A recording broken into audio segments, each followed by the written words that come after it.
Hello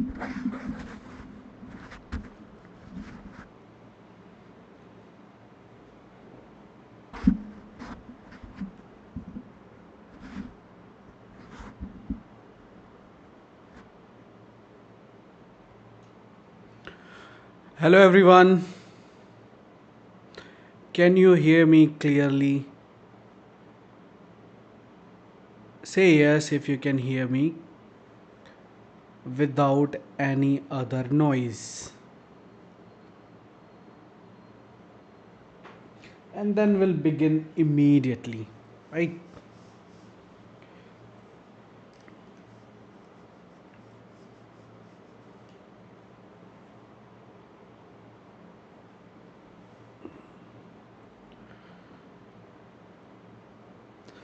Okay, so if anyone of you are here live with me, say hi in the chat box, then we'll begin.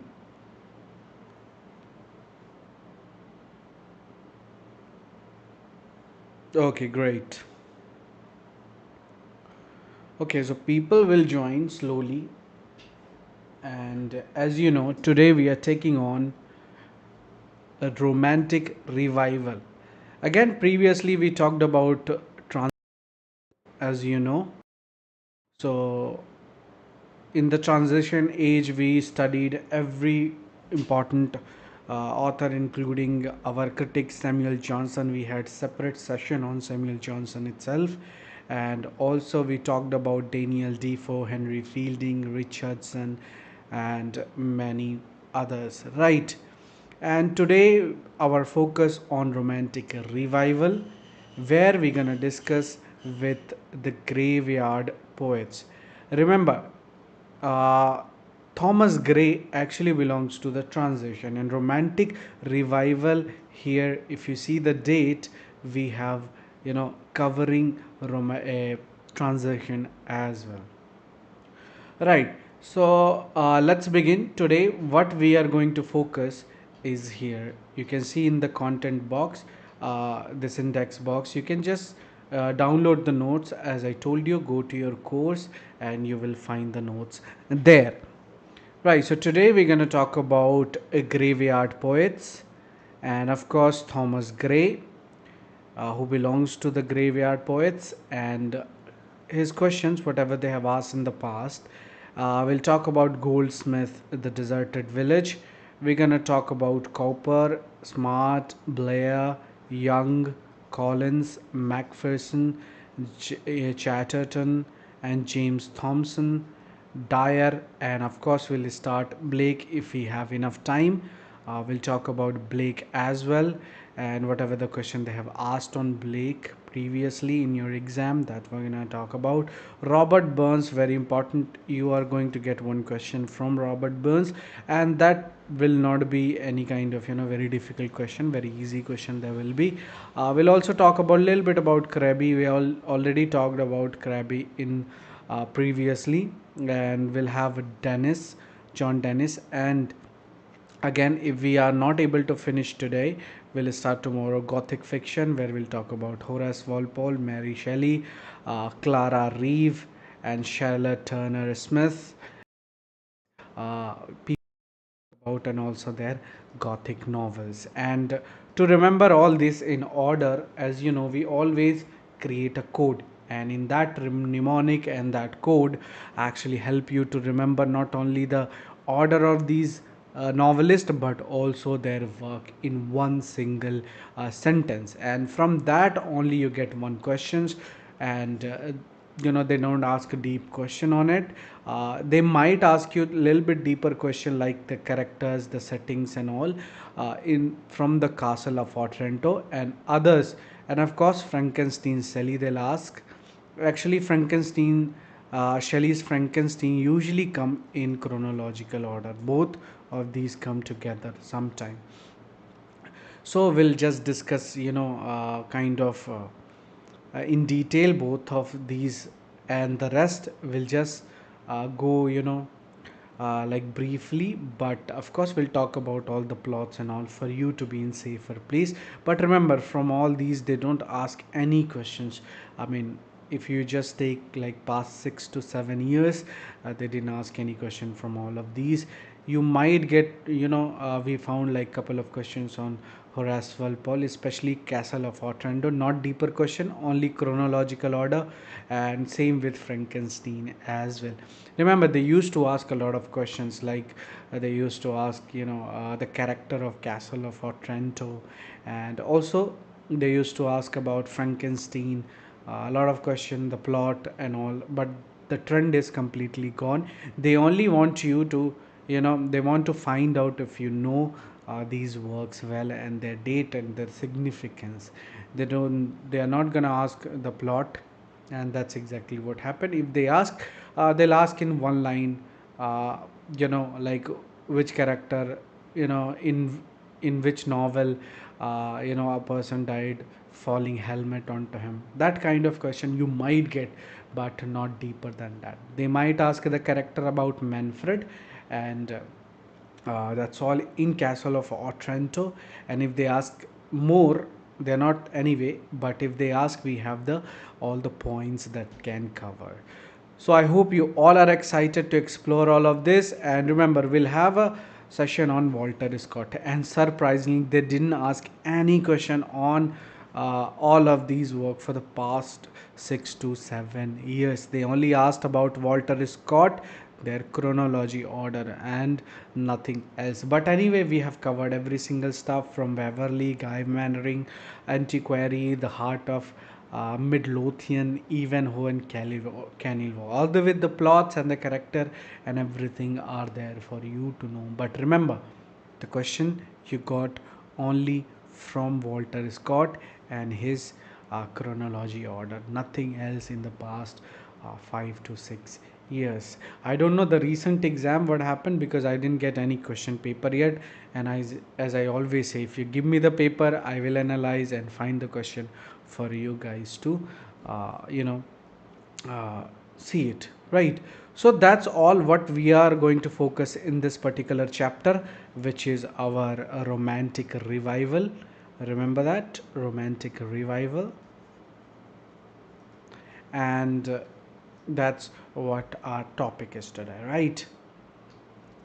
So let's start again. What is the graveyard? But let me see how many of you there.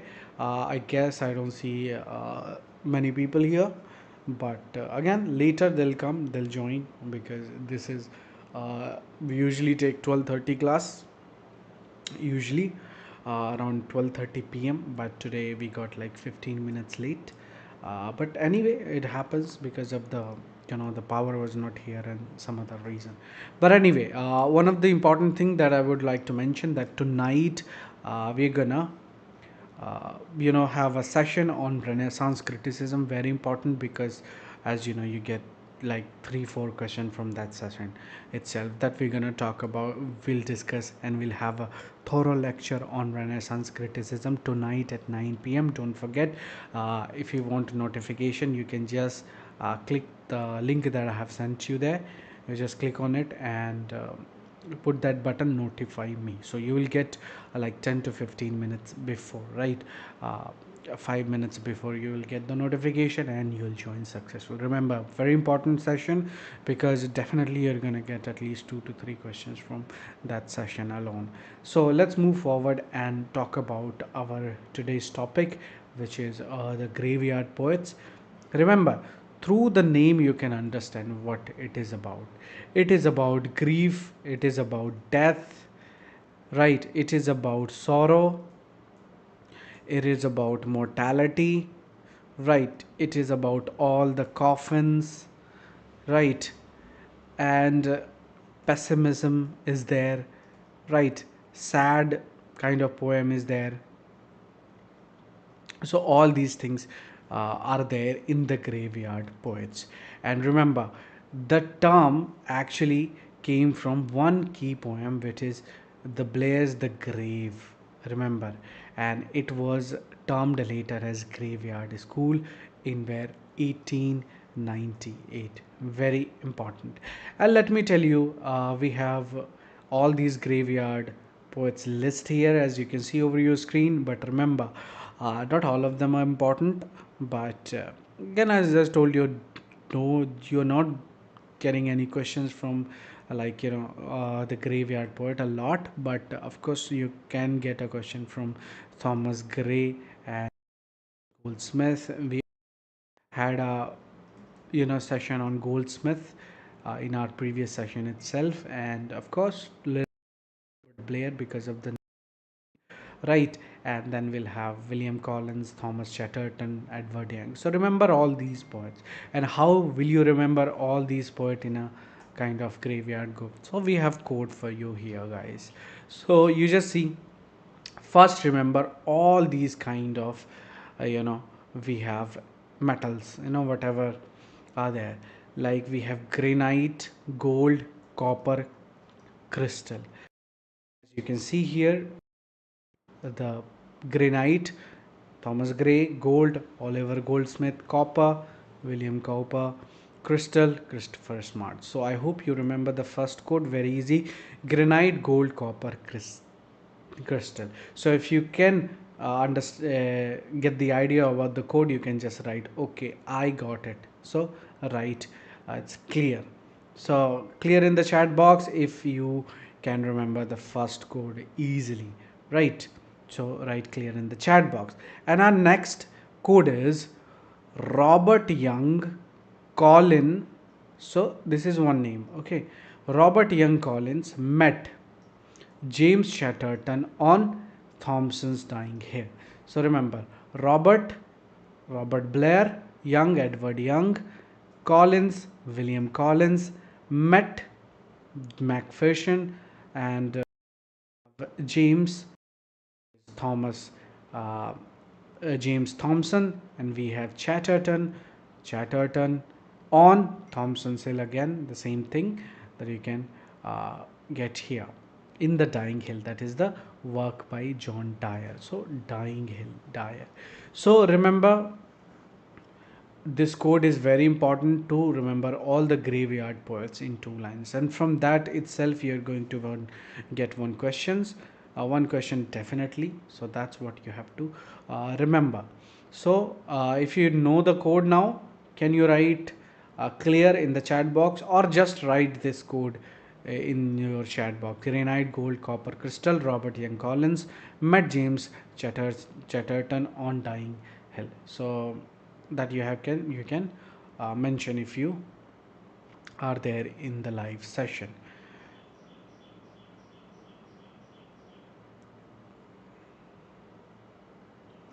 Okay, now let's talk about Thomas Gray. Remember, he born in London. What is most important? This is 1716 to 1771. Very important, his life span, because that's where you get question, right? So that you have to remember, Thomas Gray, 1716 1771. Not a specific date, but you should understand that he belongs to that 18th century, right? Before who? All the romantics. And after who? Samuel Johnson, right? So that you can remember through that.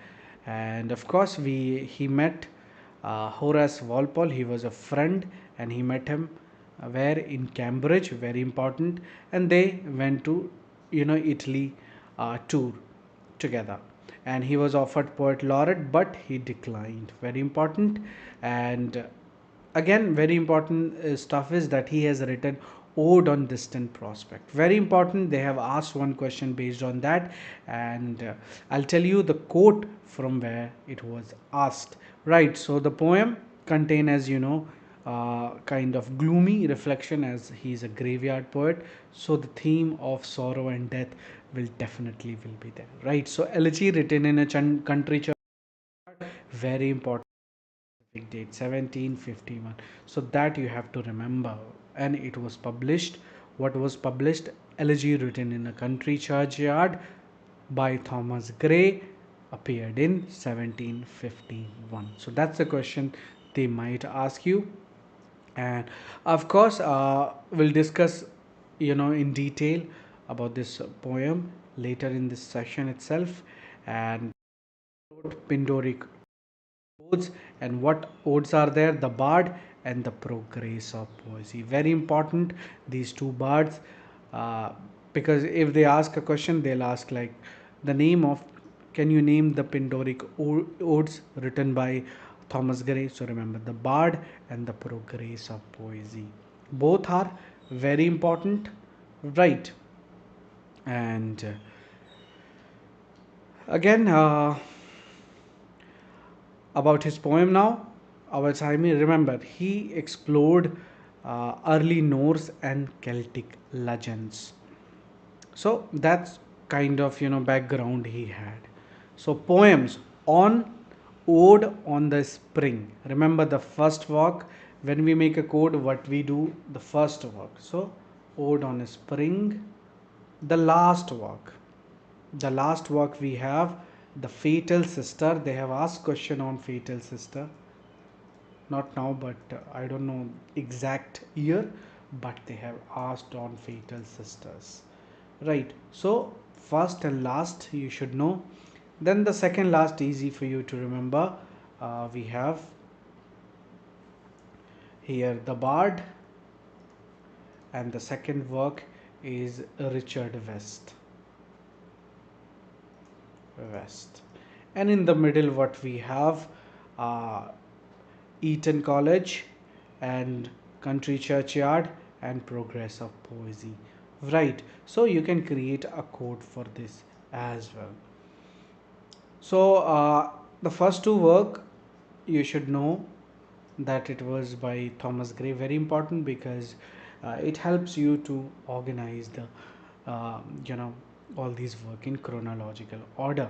Remember the death of a favorite cat. They used to ask couple of questions based on that, especially the name of those cats like Zara and Salima, right? And some of the lines are very important. What female heart can gold despise? What cat's averse to fish? A favorite has no friend, no one false step in never retrieved, nor all the glister is gold. Remember, whatever is glitter, not a gold. Very important line that they previously asked, not like in 6 7 years, but way before that, right? An ode to distance prospect is very important only for this quote.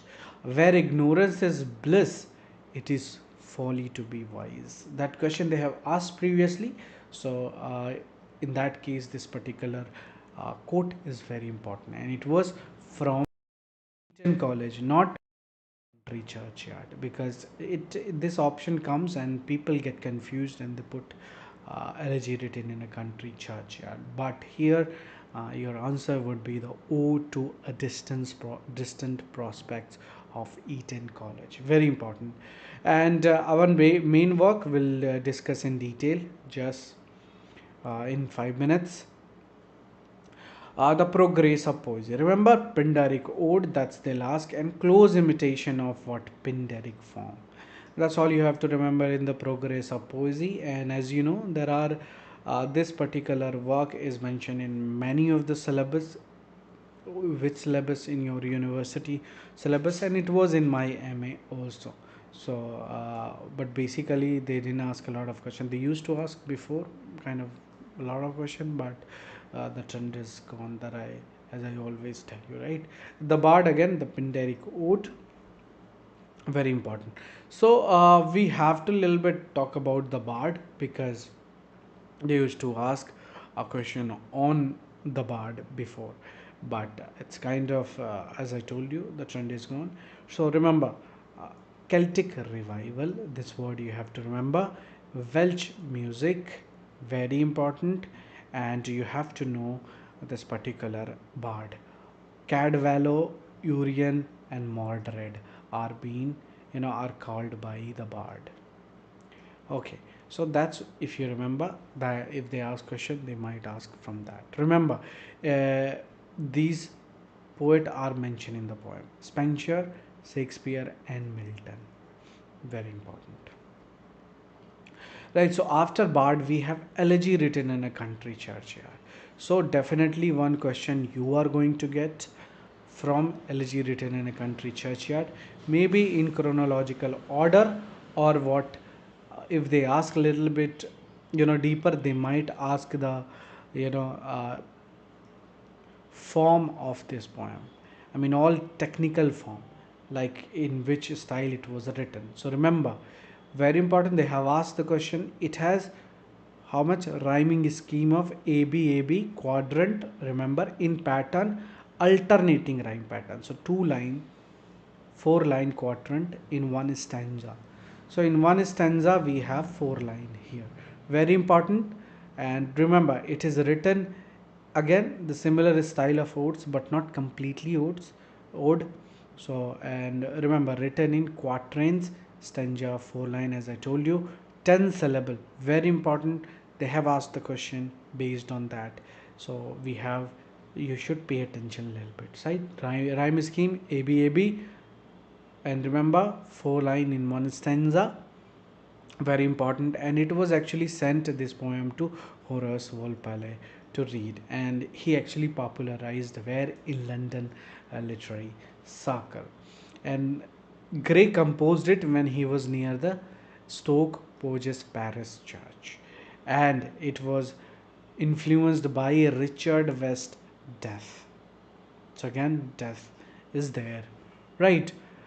Remember, the theme is simple. There will be definitely death, right? And there will be fear of dying, right? There will be pessimism, sorrow, sadness. And remember, this has 33 stanza, very important. Each stanza, as you know, 4 lines, very important. And then we have, again, it is about ordinary men are mourned, right? And the time is evening, very important. They have asked question on it. It is that in the evening, very important. And the speaker observe all these churchyard and evening sound. And after labor, what happens? Shepherds and cattle return home. These are the opening, uh, you know setting is happening, and when you read the poem you'll understand.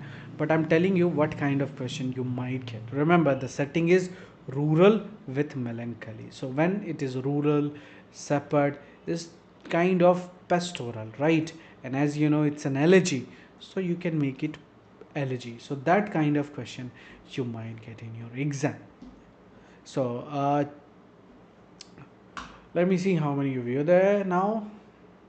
Again, 3 people, no problem. You guys can join later or watch it later.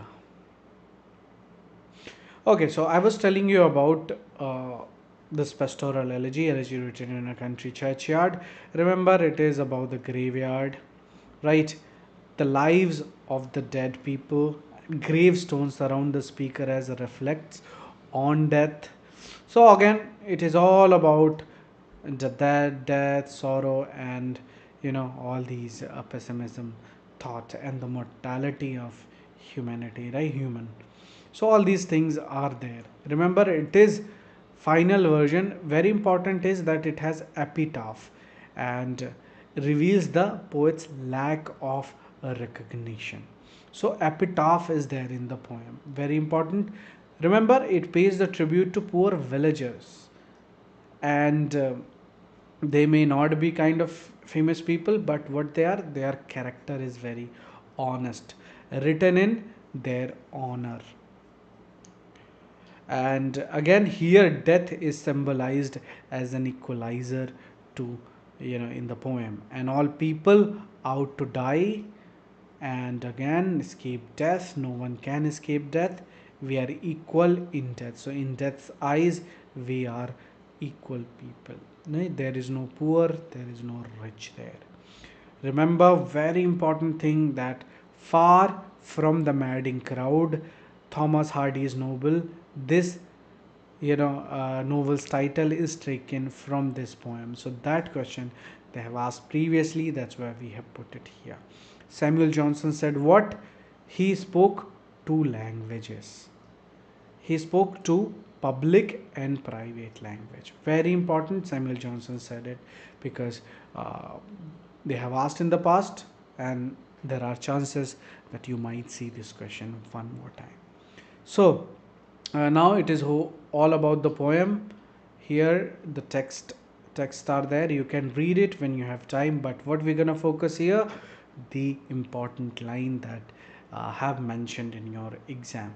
The curfew tolls the knell of parting day, and all the air a solemn stillness hold. Remember these lines they have asked. Remember, the path of glory leads but to grave. Very important. Nor you, your proud, impute to these faults. Remember this line, very important. They have asked before on it. Some heart once pregnant with celestial fire. So there was a question on this, word itself, this celestial fire. So some heart once pregnant with celestial fire. So that question, uh, you know we have encountered in our exam. So full many a flower is born to blush unseen and waste its sweetness on the desert. This is very important line as well in English literature. Maybe I didn't see any question on it, but very important. Some mute ignore inglorious Milton. Remember, he has mentioned Milton, so that's very important. May rest and Cromwell. So there was a question on both of these, that who were mentioned in the poem. So it was Milton and Cromwell. And as you know the line, far from the madding crowds, ignoble strife, their sober wishes never learn to stray. So this is from Thomas Hardy novel. No, this title, this line is taken for the title of who? Thomas Hardy's took this title, right? This line for his novel's title. So that's here. Other thing you can just, their name, their years spelt the unearthed muse, the place of fame and elegy supply. And some kindred spirit shall inquire thy fate. Happily, some hoary headed swain may say, oft have we seen him at the peep of dawn, brushing with hasty steps the dews away. So, this line is also important. I didn't see any question, but again, it's important. Remember, it has epitaph. This poem has epitaph. That is very important point, and that's all in the country churchyard. So that's all in also Thomas Gray. So that kind of question. Remember the recent question. The elegy written in a country churchyard, written in what? Quatrain, 10 syllable line. We already discussed that kind of question you get in your exam, and that only one question in 5 to 6 years. Can you believe it? And other are there like Thomas Gray in that chronology order, but not a kind of question that they have asking. So very important that you should know the elegy written in a country churchyard, written in quadrant of 10 syllable line. Very recent question. So again, we already talked about the poem. So explanation, you can actually go and read this explanation in your Google Classroom or in your course. And these notes are very important that you should get as soon as possible, because already we have finished kind of romantic revival and we romanticism, right? In our next session, a possible next session, yes. And very soon we'll be able to finish the whole English literature by this month itself, and then we'll start Indian American, and along with that we'll try to finish criticism, theory and culture in this month alone, and then the rest, next month we'll start paper one, and along with that what we're gonna do, the language, linguistic, Indian literature, American literature and other literature.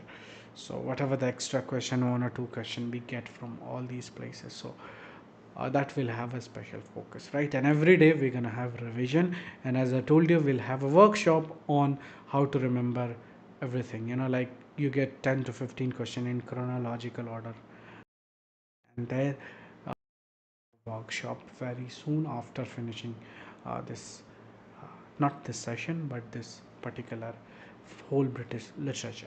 Now Goldsmith we already discussed in previously, so we don't have to mention. We'll just only mention that his poem, which is The Deserted Village. Remember, pastoral elegy. Word is there, village, pastoral elegy. So it is a graveyard poem. So of course elegy, right? About rural way of life being. So these people are kind of uh, suppressed by landlords and economic and political change. And what happened by the of, remember, agrarian villagers, very important. And George Crabbe created a bleak view of the country, the village. So the deserted village is by who? Goldsmith, and the village is by George Crabbe, very important. And the play, She Stoops to Conquer. Okay, this is the central image of 430 lines, and as you know, he has written a very important play, She Stoops to Conquer, and also so many uh, two novels also, like we have The Vicar of the Field, very important. Remember the character, the Primrose. Already we have a detailed discussion in our previous session, so we are not going. We are just taking his uh, graveyard poem. So question number again 3 is about the deserted village by Goldsmith. Was a what? A revolt of individual man against institution. So that is our answer. So this type of question you get only one question for so many. Again, very recent question. Deserted. What is the poem? Are deserted. Are deserted. Are deserted. So these are not. We have the deserted village. Easy to answer. That kind of easy question you get sometime, right? So we have already finished our Thomas Gray and Goldsmith in 30 minutes, and next we'll just see the other.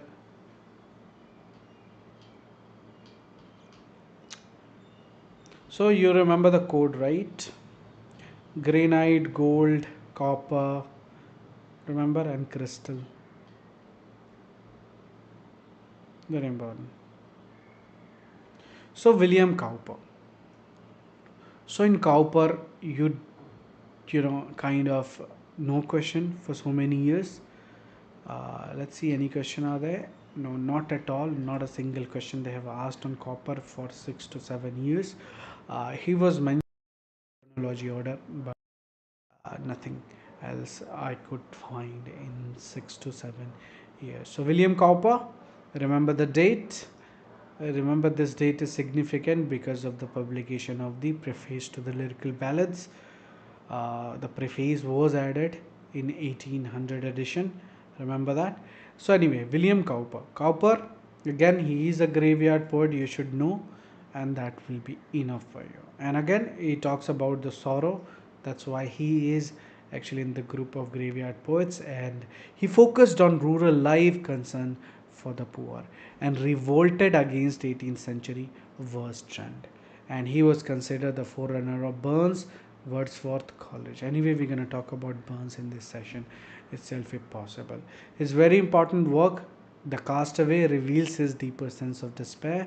And what else you can remember is that it inspired the, you know, by Lady Austen, The Journey of the John Gilpin. Anyway, what you have William Cowper, that he has written all these poems.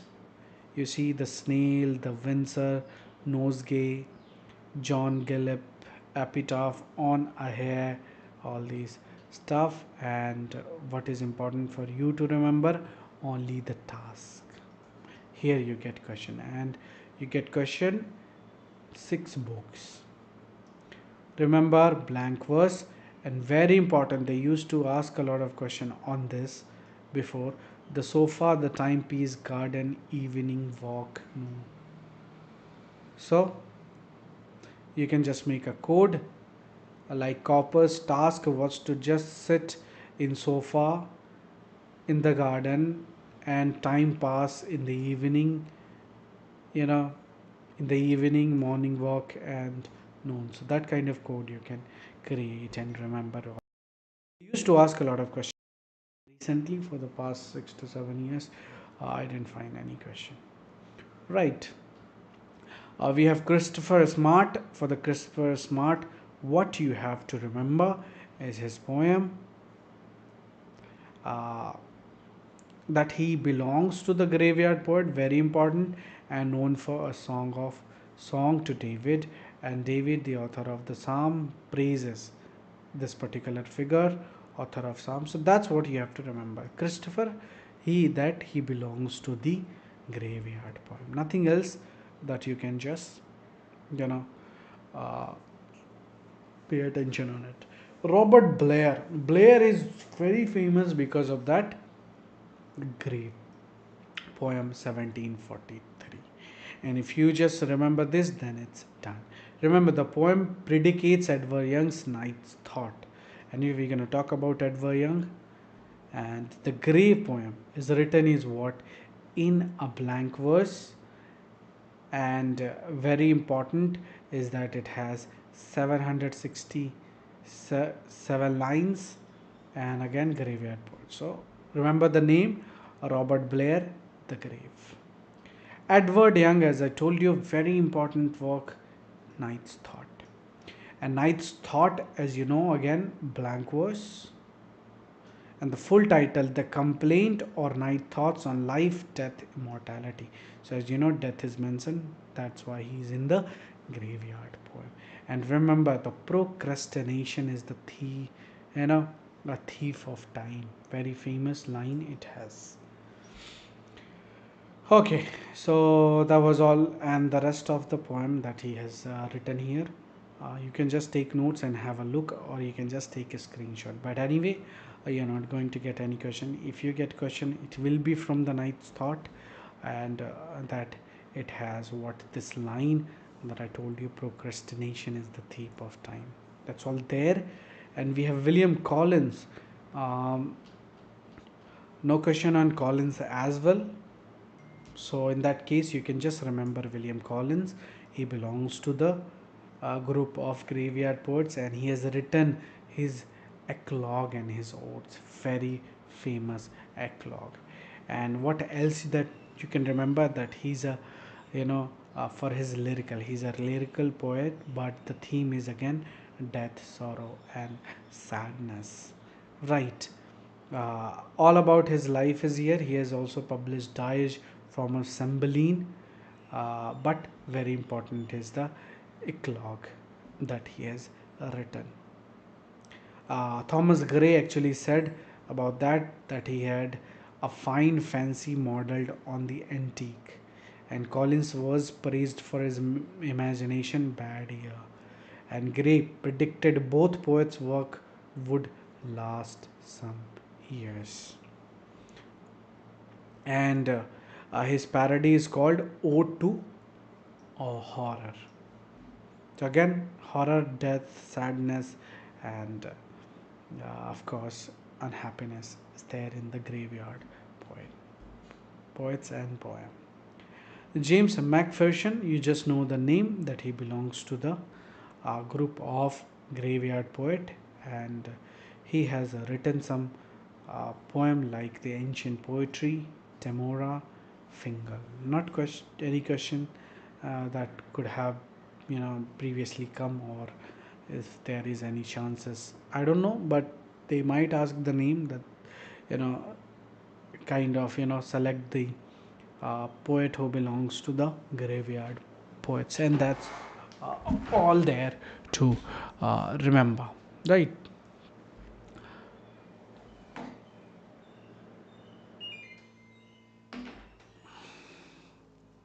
Okay, James Macpherson, we told you. Now Thomas Chatterton. This guy is very famous in your literature. I mean, he hasn't done much of the things, but because of his act, he, kind of committed suicide, and that actually, people, in romantic age, they started taking him as, to write a poem, right? So he was modeled for them. And why it was?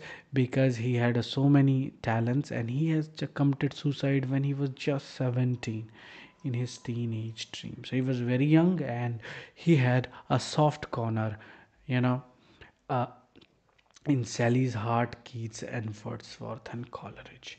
Very important. Thomas Chatterton was fatherless, raised in poverty, and highly educated guy.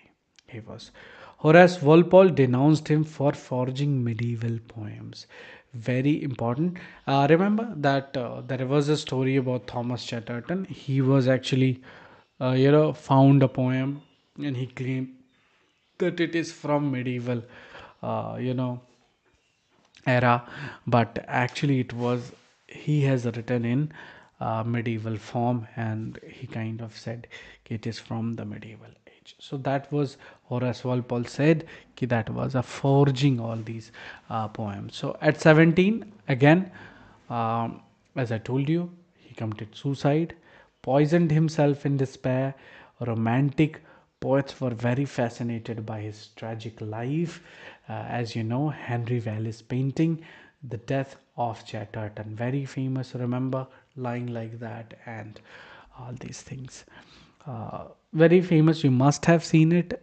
If you will, of course, you are an English literature student, and you might have come across that painting, right? So anyway, he deceived readers with his medieval eclogue, Elinor and Juga. Right, Thomas. Again, what else you can remember here? Uh, that here, from here. Wordsworth called him the marvelous boy. Shelley gave him a stanza in Adonis, so he was mentioned in Adonis. Keats dedicated the full Endymion on Chatterton, and Lord Byron and Sir Walter Scott praised Chatterton, and Dante Gabriel Rossetti added his praise. In France also he was famous, and he was hailed by the romantics. So that's all there. As I told you, hasn't done much of the thing, but the act that he has done actually, kind of gained, soft corner in the heart of Shelley, Keats, Wordsworth, and other romantic poem. And there was a question on him also, like John Keats dedicated, a work on Thomas Chatterton, and you should name which work. So as I told you, is Endymion, right? So that was the question they have asked recently. James Thompson, as I told you, he actually not completely belonged to the graveyard poem, but some of his poems are, you know which deals death, sorrow, and sadness. So they, because of those poem, he actually, people have added him in the graveyard poets list. Very important, right?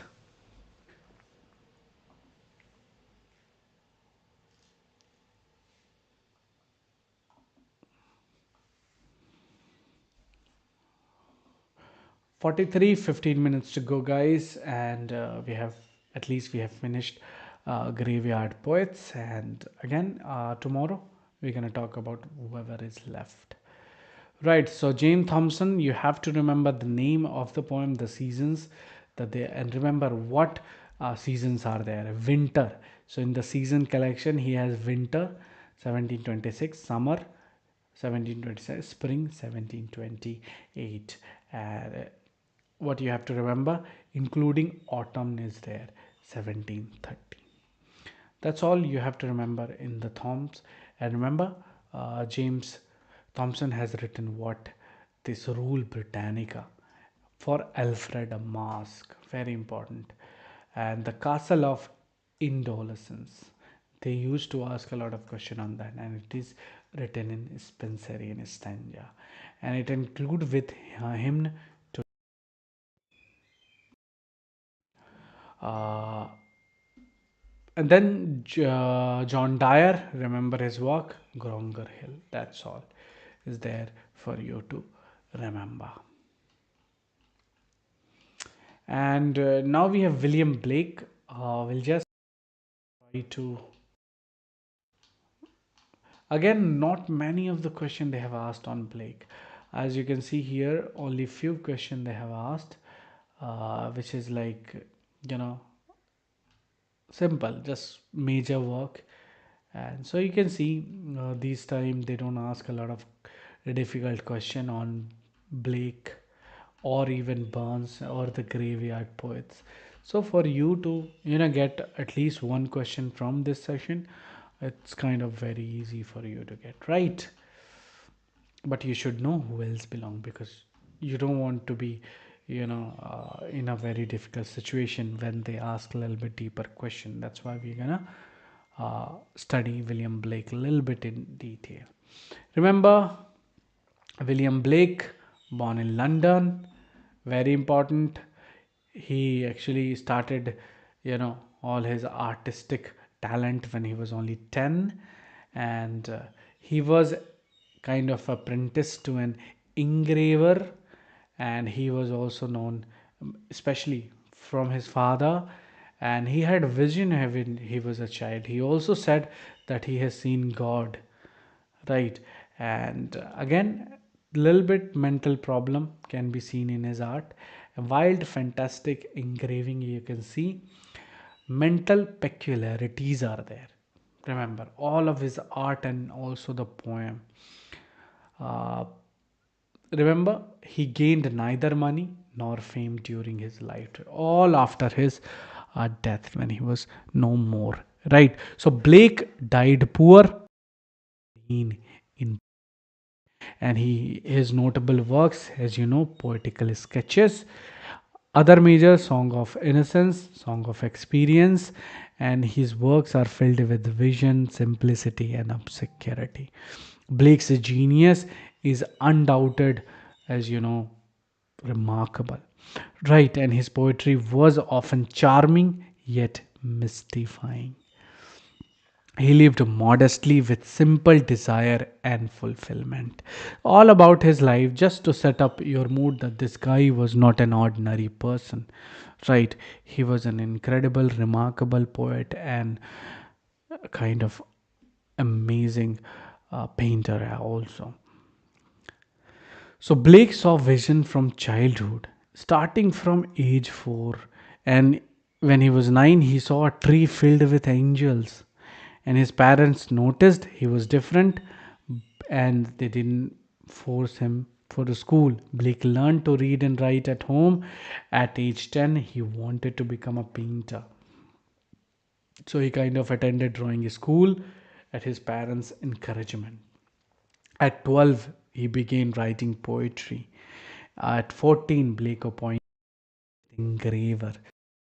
Guy is not an ordinary person. Remember? 1 second, my power plug. Yes. Okay. So at 14, Blake what apprentices with engraver. An art school was too costly for his family. He sketched tomes at Westminster Abbey. Nice, right? The Gothic style there influenced his future. And as you can see here, in 1782, he married to Catherine Boucher, an illiterate woman. Blake taught her reading, writing, and draftsmanship. And of course, Blake print his illuminated poetry. In 1874, Blake opened a print shop with James Parker, and the print shop venture failed, leaving him to engrave for living. So he was not very rich, so he had a kind of a lot of a struggle. But as I told you, he was a remarkable poet, and how you will know when we discuss and read his poems. Right, as you know, written Song of Innocence, Experience, Poetical Essay. This is the same thing we are here, I guess. Blake declared, I must create a system. Works like the French Revolution, America, a Prophecy, critiqued tyranny.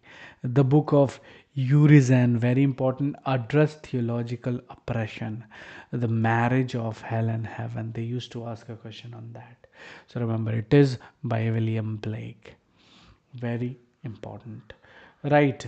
And he taught himself not only Greek but also Latin, Hebrew, and Italian. And his epics like Milton and Jerusalem envision the triumph of a spirit over reason. I remember he exhibited what watercolors at the Royal Academy. Blake's poetry was not well known, but Coleridge called him a man of genius. Who called him? Coleridge called him.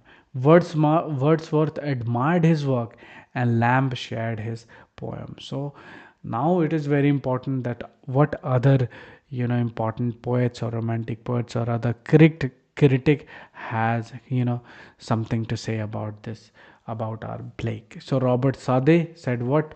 Despite thinking Blake insane, appreciated his poetry. Blake's final years were spent in poverty but cheered by the ancients. In 18 he met John Lennon, who supported him financially. Lennon commissions Blake to illustrate Dante's Divine Comedy. Blake worked on all the illustration of that Dante's illustration until his death in 1827. Right, so this guy has a lot of thing in his life, as we have seen here. Okay, notable work, very important: A Vision of Judgment, A Query of Innocence, Jerusalem, London, Milton. Remember these two very important: Song of Experience, Song of Innocence, Song of. You get question from that. You should know. We already discussed it, and we'll discuss one more time. Okay, the first book of Urizen, and the Tiger, Vala the Four, Vision, and also what uh, the Marriage of Hell and Heaven. Remember that very important book. Song of Innocence. What you have to remember that it is an illustrated poem collection. First printed by Blake 1789, and remember it has all these mythical subjects like Oberon and Puck. Innocence and experience, they represent two human states of consciousness. Collection of it's what Milton's Paradise and Fall. So there was a theme of Christianity in his poem. Actually, most of the, because he has a vision of God, right? He was used to have a lot of vision about the gods and all. He also claimed that he has seen the God and all things, right? Song of Innocence. What you have to remember the poem, because they have asked question on that. The Lamb, which poem? Remember the Innocence. The Lamb, the Little Black Boy, the Chimney Sweeper, and the Little Boy Lost, the Little Boy Found, Holy Thursday, Infant Joy. Remember, they have asked the question, very recent question on these two. Like, which of the Blake's collection include the Little Boy Found, Holy Thursday, and all these songs? Very important. Some of the poems, such as The Little Girl Lost and Little Girl Found, was in Experience. Again, it has Holy Thursday, The Little Girl Lost, Found, Sweeper, the Sick Rose, The Tiger, London, Poison Tree, A Little Boy Lost, A Little Girl Lost, all these. The Lamb. In The Lamb, they used to ask a lot of questions. Remember, it is about Christianity. That was the question they have asked. And what they have asked, the Lamb is actually the God according to him. Remember the poem, Little Lamb, who made thee? Dost thou know who made thee? So that was the question. Little Black Boy, it is about slavery was still legal at that time, and he was kind of started that campaign for the abolition of slavery. He was still young. Okay, the Chimney Sweeper, very important work, because they used to ask a lot of question. So the Song of Innocence and Experience, both it was published in two parts in both. Right, the poem is about the child labor in 18th and 19th century. As you know, all the children used to work there, and one of them also died there in the chimney. So because of that, he has written this poem. So, because they were also treated not good but badly, like unfed, poorly clothed, and mistreated. And many died, not only one, but many died from falls or disease caused by soot exposure. Right? And the Song of Innocence, a child dreams of angelic rescue, and the angel takes sweeper from coffins to sunny meadows. And in Songs of Experience, a child is abandoned in snow, and his parents are at the church, possibly with the God after death. So that poem is important. The tiger, as in they in recent exam they have asked the question who wrote the tiger. Everybody knows. Sometime you get that kind of easy question. So that's what you have to remember. And in that there are so many lines that is very important, because anyway if you know Blake, you might know the tiger, you must have read it. So it is also a sister poem of the lamb, right? Tiger, tiger, burning bright. All everybody knows. So you kind of know the tiger poem. Anyway, London, very important. Who else have written London? London by Samuel Johnson, London by Blake, London by William Wordsworth, where he said, Milton, thou shouldst be living at this hour. Right? London by novel, also by Edward Rutherford. Very important keywords that you should know, that who else has written on London, and it was published in Song of Experience. And very important that London was due to French Revolution fear, very important. Okay, A Poison Tree, remember, also by, and it was published in Songs of Experience, and it is about a a fruit, an apple in the tree, which by all these keeping everything inside, and that apple becomes a poison, and my enemy ends and died. That thing is there, right? Some of the question, as you can see, that they have asked in your exam, match the list, easy to answer. William Blake, Song of Experience, William Wordsworth, right? And then we have PB Shelley, Elester, and then Keats. Easy to answer, not much of a confusion, right? Question number 7. Name the poet who composed the following poem. Little Boy Thursday. Easy to answer. William Blake. Right. And who said about Norton Fry? He did not lock literature into an ivory tower. Instead, he emphasized its centrality to development of civilized humane society. So it was Margaret Atwood said about Northrop Frye. As you know, Northrop Frye we have mentioned because he has written Fearful Cemetery, taken from where? Tiger, and from Blake. Next poem is Robert Burns. Robert Burns, they have asked about the question this, but before that let me finish Robert Burns and then we'll start from tomorrow.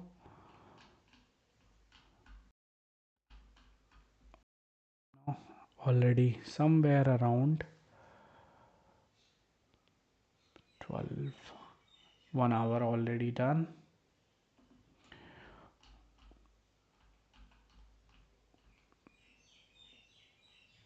Okay, we'll start Robert Burns from tomorrow, because there are important questions that they ask, right?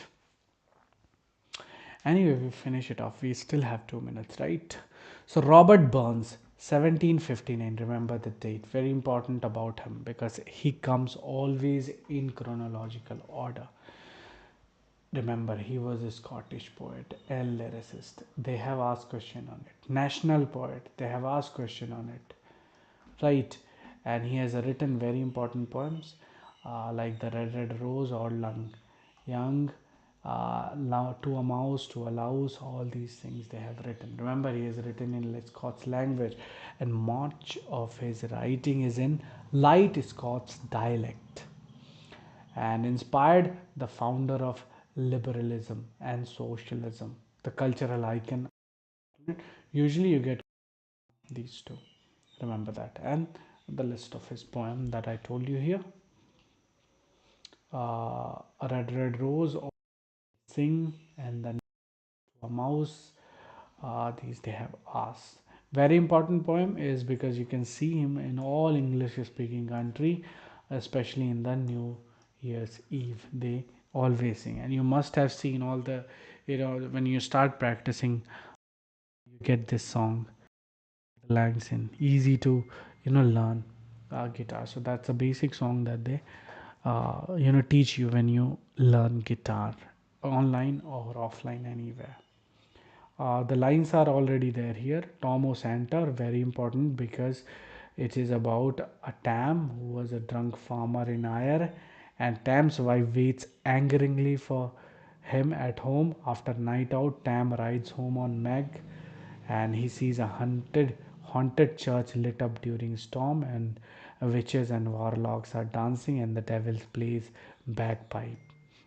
Tam watches amazed, gruesome object, and short dress and shouts. And Tam flees toward the river Doon on Meg. So all the plots are here. Remember, it has 228 line to 24 line, published in 1791. A red, red rose, very important. You can just read the poem, and also when you learn guitar you get this too. My love is like a red, red rose that's newly sprung in June. Oh, my love, like the melody that sweetie played in tune. As fair art thou, my bonny lass, so deep in love am I, and I will love thee still, my dear, till the last, till the seas gang dry. That question they have asked in exam. And the rock melt with the sun. I will love thee still, my dear, while the sands of life shall run. So remember the line. It is also known as that. Oh, my love is like a red, red rose. Okay, the question. Robert Burns was born in Easy, Scotland. He was also referred as a national poet. And we have all the list of the poem. Right, another question. Who has composed a Red Red Rose? Robert Burns. We have Crabby. Remember why George Crabby is famous? Because he has written the village, not a village, the village. Right, very important. And Lord Byron called him nature's sternest painter, yet the best. Right. Then we have John Dennis. Dennis is for also famous for his poems, like especially uh, remember this, the usefulness of this stage and the advancement and reformation of uh, modern poetry. And anyway, we'll talk about him in our Renaissance criticism as well. Very important because he talked about that the poem that is actually Putin wrote about the poetry, the technique of poetry, and where he talked about all kind of shape poems. Right, you must have seen all these poems, especially by George Herbert, right? And these kind of poem is there. I mean, these shapes are there in the poem, like a wing, like altar, like steps. So there Putenham talked about. Anyway, we'll talk about when we talk about what are Renaissance criticism tonight at 9 p.m. So don't forget to join. Tomorrow we'll have a session on Gothic fiction, and we'll try to finish also. Remember, we have a code also to remember. Pole on a wall of castle, there lives shallow Frank with old English baron Clara. The code is here. You can take a screenshot for tomorrow. Or I turn the house into Beckford Gothic. I turn. So you can see Turner Smith wrote the old manor house into Beckford Gothic. The Beckford wrote Gothic. Lewis the monk stands on the cliff of Udalfo. So Lewis wrote monk stands on the cliff of Udalfo, like Radcliffe. Caleb wins gold. Caleb uh, William wrote what? Godwin. William Godwin wrote Caleb Williams. Things as they are, subtitle. Very important to ask. Match Melmoth. Another quote. And then we have Charles Robert Maturin Melmoth. This work, this quote. So, guys, this is all our actually you get from that Gothic fiction. These days they're not asking a lot of question on Gothic fiction. They'll ask sometime about one question, Castle of Otranto. Usually it gets in chronological order, or Frankenstein, and nothing else. Recently they ask about the Udolfo also, so not too many questions, but some question you get. So anyway, that we'll talk about tomorrow, and we'll also finish who Walter Scott, right? So again, don't forget to subscribe and like, and if you're there and if you have still, if you completed the video, you can just like and comment and share the videos. It'll help me anyway. So anyway, thank you so much and have a good day. Bye bye. And